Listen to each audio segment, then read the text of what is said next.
What's up guys, welcome to your 71st Android tutorial for the new Boston. And in this tutorial we're basically going to refine kind of what we've done and also get kind of a desired result like I showed you with the OnTouch method.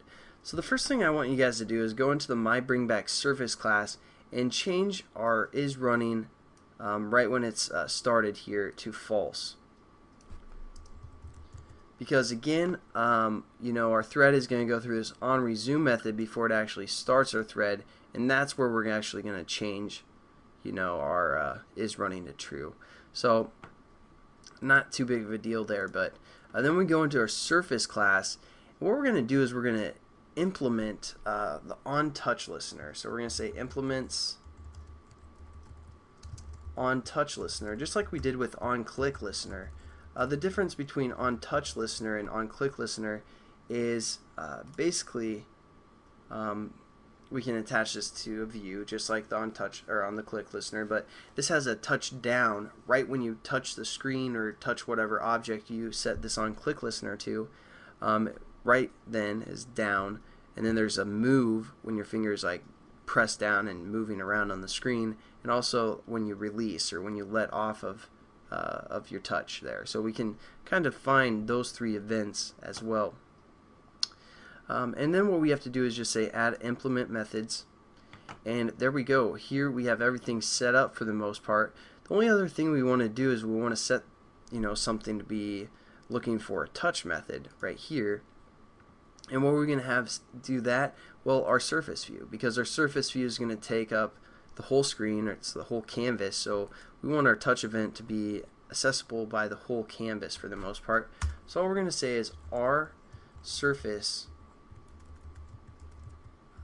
view dot set OnClick list or OnTouch listener, just like when we did with OnClick listener, and then we just say this because again we're implementing the OnTouch.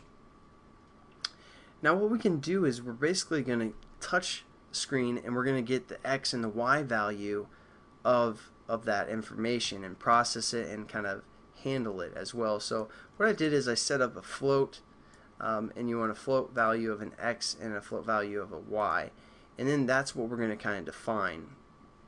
Now we're also going to set up this X and Y to equal something initially, so X equals 0 and Y also will equal 0, and then we're going to change it within our OnTouch method. So we go into within this this method, because when our surface is touched, it's going to call this method, and it's going to give us which view was touched, which is our our whole surface, and then which event, whether it be a down, a move around, or a release of some sort. We're just going to set our X and Y values. So we're going to say X equals, and we're going to say event. Wait, is it event? Yeah, event, I'm sorry, or whatever your second argument is, which is your motion event.